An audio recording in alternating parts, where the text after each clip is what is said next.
এটা হলো গুলগুল্লা। আচ্ছা, আর হালিমটার নামে রাখছি আমি খাইতে খারাপ লাগলে ফেরত। আচ্ছা। আর গোশটা এমনই গোশ, মানে গলদা চিংড়ি যেমন 4000 টাকার, ওই 4000 টাকার গলদা চিংড়ির মতো আর কি মাংসটা আমি আনি।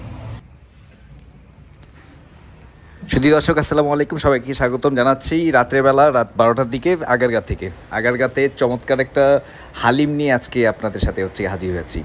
এটাকে আশা হালিম বলে, বা বলে যে হইতেছে খাইতে খারাপ লাগলে পয়সা ফেরত, এই হালিম। সো এই এলাকার মধ্যে অন্যতম একটা ফেমাস একটা হালিম, শুধুমাত্র জনপ্রিয়তার কারণে না, খাবারের টেস্টের দিক দিয়েও। সো এখানে হালিমও পাওয়া যায়, লুচিও পাওয়া যায়। হালিম শুরু 80 টাকা থেকে শুরু করে 250 টাকা পর্যন্ত, আর লুচি হচ্ছে কি 20 টাকা পার পিস। আর একবার যদি আসেন আগারগাতে, অবশ্যই এখানটার এই হালিমটা অবশ্যই চেক করে নেবেন। এটা হচ্ছে কি পর্যটন কর্পোরেশনের বিল্ডিংয়ের ঠিক উল্টার দিকে, এবং ইসলামিক ফাউন্ডেশনের যে গেট, মসজিদের যে গেটের একটু সামনে। আর এখানে বসেন উনি হচ্ছে দুপুর 4টা থেকে রাত 2টা পর্যন্ত। পাওয়া যায় হালিম এবং লুচি। আসলে ফুড ব্লগ কেমনে করে আমি জানি না বেসিক্যালি। হ্যাঁ, দেখি যে ফুড ব্লগের অনেক অনেক মানে চাহিদা, প্রচুর লোকজন ফুড ব্লগ দেখে, ফলো করে। খানা পিনা ব্যাপারগুলোতে আসলে খুব ভালো রেসপন্স পাওয়া যায়। ভিডিও অনেক ধরনের করছি, ফুড ব্লগটা আসলেই করা হয় না। তো খাওয়া দাওয়া তো কম হয় না, এই স্ট্রিট ফুড প্রচুর খাওয়া হয়। আজকে আমি যে এলাকায় থাকি, এলাকায় আগারগাঁর ওই যে পর্যটন কর্পোরেশনের ঠিক উল্টা দিকে মোড়টার মধ্যে একটা হালিম বিক্রি হয়। আগারগাঁয়ের বেস্ট, মানে এই জোনের মধ্যে ওয়ান অফ দ্য বেস্ট, নলি শহর। হ্যাঁ, সেই দোকানটা হচ্ছে গিয়ে মানে আশা হালিম বললে আমরা সবাই, মামারে চিনে অনেকদিন যাব। এটা আসলে টেস্ট। তো একটা ভিডিও করতে গেলে কাটছাট করে অনেক কিছু করতে হয়। সো এই হচ্ছে গিয়ে ব্যাপার স্যাপার। মামা, আপনার লাগে 1 মিনিট কথা মুখে। সো এখন হচ্ছে গিয়ে যিনি সত্ত্বাধিকারী মামা, ঠিক আছে? মামা হচ্ছে গিয়ে ওর নাম মোহাম্মদ আশরাফুল ইসলাম। আশরাফুল ইসলাম, আশা হালিমের হইতেছে গিয়ে সত্ত্বাধিকারী। কিন্তু আমি হালিমটার নাম রাখছি খাইতে খারাপ লাগলে ফেরত। হালিমটার নাম হলো খাইতে খারাপ লাগলে ফেরত। আচ্ছা, এরপরেও আমি পায়ার মধ্যে আমি 3টে নাম রাখছি। 28 বছর ধরে আমি মালগুলি কাটি, পায়াগুলি কাটি। তবে এই পায়াগুলির নাম রাখছি, যেমন একটা রসগোল্লা, একটা হলো গুলগুল্লা, একটা হলো আমরা। দেখা যায় রসগোল্লা এমন 18 কেজি 20 কেজির তৃপ্তি দেয়, 40 কেজিরও তৃপ্তি আছে রসগোল্লা। আর আমরা যেটা বলি আমি, ওটা ধরো বরিশালের আমরা যেমন ঠিক এই রকমেরই, কিন্তু ওটা 18 কেজি 20 কেজি। আচ্ছা, আর নলিটা এটা আমরা বলি গুলগুল্লা, যেটা আর কি ঝাঁকি দিয়ে ক্যালসিয়ামটা বাইর করে, এটা হলো গুলগুল্লা। আচ্ছা, আর হালিমটার নামে রাখছি আমি খাইতে খারাপ লাগলে ফেরত। আচ্ছা, এখানে কত বছর মামা? এখানে 28 বছর। 28 বছর। হ্যাঁ, আগে হোটেল ব্যবসা করতাম, পরে যে নির্বাচনের রাস্তা নিল জায়গা, সরকারি জায়গায় ছিল আমার হোটেলটা, আমি দখলদারি করেছিলাম।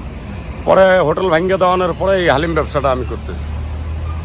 তবে আমার হালিমটা আর কি ফেমাস হয়ে গেছে, দেখা গেছে যে আমার হালিমটা দেখা যায় সবাই, আল্লাহ না করুক, কারণ এলজিডি, পাসপোর্ট অফিস, কারিগরি শিক্ষা board, national library, Islamic foundation, PKS, এরপর আর্কাইভ ভবন, এগুলানের সবাই আমার হালিমটা মানে বেস্ট ভালো মনে করে। আর মানে সবাই আইসে আমার হালিমটা, এমনকি আমি সংসদ পর্যন্ত আমার হালিম যাইতো, 200-250 বাটি দেখা যায় পায়া হালিম আমার যাইতো।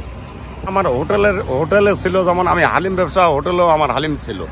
পরবর্তীতে আমি বাবুর্চি আনলাম, আনিয়ে নিজে বানাইলাম হালিমটা। তাতে না অনেক কিছু, কেওড়া জল, খসখসের গোড়া, নানান খান ঘেরান দিয়ে হালিমটা বানাইতো। কাস্টমারে খাওয়ানোর পরে দেখা যায় ওই হালিমটা গ্যাস হয়। আর আমি যে হালিমটা বানাইতেছি এখন, এটা ঘরোয়া পাকে আমি হালিমটা বানাইতেছি, ঘরে যে খাবার ওই খাবারই। এখানে কোনো ইয়ে নাই, কোনো ধরনের বাজে কোনো কেমিক্যাল জাতীয় কোনো কিছু নাই। হালিমটা ওই সাধারণ মানে ঘরে যে বানায় ওই রকম করে আমি হালিমটা বানাইতেছি। আর আমার হালিমটা এমনই ফেমাস হয়েছে, এখন ধরেন আমি চাপের উপর থাকি আর কি। দেখা যায় 4টার তরি আমার শুরু হয়। এখন বাজে রাত কয়টা? এখন বাজে এমন 11টা 12টা এমনই হইব। তবে আমি 2টা পর্যন্ত হালিমটা করি। হালিমের ব্যবসাটা আমি 2টা পর্যন্ত, রাত 2টা পর্যন্ত পাওয়া যাবে। হ্যাঁ, আর দেখা যায় সবাই আর কি এই হালিমটা জন্য 2টা। দোকান বসন কয়টার দিকে? 4টার দিকে। 4টা থেকে রাত 2টা পর্যন্ত অ্যাভেলেবল। হ্যাঁ বাবা। আচ্ছা, এখন হইতাছে সর্বনিম্ন কত, সর্বোচ্চ কত? দেখা যায় মাংস হালিমটা বেশি আমি আগের রেটেই 70-80 টাকা, এটা মাথার গোস দিয়া। আর গোসটা এমনই গোস, মানে গলদা চিংড়ি যেমন 4000 টাকার, ওই 4000 টাকার গলদা চিংড়ির মতো আর কি মাংসটা আমি আনি। আচ্ছা, আর দেখা গেছে যে আর পা যেমন গরুর পা, মহিষের পা সব পায়ে আনি। এরপরে দেখা গেছে হোটেলের মধ্যে আমি মাল দেই, তিল্লি, কলিজি, লাব্বা, গান্ডুস, বট, পায়া এগুলো সাপ্লাই দিই সকালে, বিকেল টাইমে এই হালিমের ব্যবসাটাই করি। আচ্ছা, 70-80 পর তারপরে এরপরে দেখা যায় 70-80, এরপরে হলো পায়া হালিম হলো 100-120, 150, 200, 250, ম্যাক্সিমাম 250। ম্যাক্সিমাম 250। আচ্ছা, আর এই নতুন দর্শকগুলোকে কিছু কর আছে যে এলাকার যে পরিবেশ যা যা আছে, এলাকার পরিবেশ তো মানে এত শত শত দোকানে হানে, তাই না? হ্যাঁ বাবা, তার মধ্যে সবাই আমাকে আর কি দেখা যায় সবাই আমার হালিমটা পছন্দ করে, আর সবাই আমার কাছে আইসে। আর হালিমটা আমি এমনই ভাবে বানাই যাতে মানুষের গালে লাগে, এইরকম গালে লাগা মতো বানাই। আর শুধু দর্শক, এটা আসলে লিটারালি টেস্টি হালিম, এটা আসলে না টেস্ট কইরা বলা যাবে না। আপনার বউ হেল্প করে না? হ্যাঁ, আমরা স্বামী স্ত্রী দুইজনেই করি। শাবাশ, তাহলে মানে স্বামী স্ত্রী মিললে হইতাছে কি মিললে করি, ওই জন্য আমার লগে কোনো অ্যাসিস্ট্যান্ট নাই? না, এর আছে আমার দেখা যায় আমার 4 জন কর্মচারী আছে, লুচি টুচি বানায়, এই এরপরে মেসেরি করে। আর একটা কথা কি ধরেন, মানে হালিমটা আমি ওই ঘরোয়া খাবারই আর কি করি, কিন্তু আমার কথা যে মানুষের জন্য গালে লাগে, এই মানুষের যাতে ভালো জিনিস দিতে পারি। অনেকে কয় যেমন অনেকে এসে অনেক অফিসাররা আমাকে কয় কলা বাগানের মামা হালিম আর তোমারটা হলো আব্বা হালিম, এই কথাগুলিও মামা আমাকে অনেকে শোনায়। আমার বেশি আনন্দ লাগে, আর আমার দোকানদারি করতেও আমার ভালো লাগে। আচ্ছা, যদি কেউ ভালো ব্যবসায় আনন্দ আছে, তাই তো? আনন্দ আছে। আর আমি সবার কাছে খালি সাহস চাই যে আমারটা একটু বেশি দামে, একটু বেশি দাম দিয়ে এসে খাক, খাওয়ানোর পর দেখা যায় যদি বেশি দামে খায় তাহলে আমি বাজারেও যাই, আমার ধরেন আমার দুর্বলতা আসে না শরীরে, আমার আরো ভালোটা আনতে মন চায়, আর আমি ভালোটা করবে চাই। যেমন এখানে যে বাটিগুলি আমি দিছি মেলামানের বাটি, আমি চাইতেছি যে 50 টাকার হালিম বেচবো, 70 টাকার হালিম বেচবো, বাটিতে থাকবো 500 টাকা। কিন্তু বাটিতে আমার ভাঙ্গে ফেলে নলি দিয়ে বাড়ি দিয়ে, আমি বাটিগুলি আরো স্ট্যান্ডার্ড করতেছে, কিন্তু স্ট্যান্ডার্ড করতে পারি না। ভিডিও বড় হয়ে গেছে, লোকজনও জড়ো হয়ে গেছে, এখন আসলে ভিডিও আরো করতে গেলে আমার হালিমটা ঠান্ডা হয়ে যাবো। যারা যারা খাইতে চান তারা হইতেছে গিয়ে এখানে চলে আসেন। রেট তো সব জানেনি, পকেটে 80 টাকা নিয়েও চলে আসতে পারেন, বা একটা 250 টাকা দিয়ে ট্রিটও দিতে পারেন। সো ভালো থাকবেন, সুস্থ থাকবেন, দেখা হইব অন্য একটা ভিডিওতে। সে পর্যন্ত আল্লাহ হাফেজ। কি করবো বলো, রাইতে বেলা তো এটা খাই। নলিটা তুলো, নলিটা খাও, নইলে তুলা মুখের সামনে নাও, মুখটা সামনে নাও, ছবিটা তুলতে হইব কিন্তু।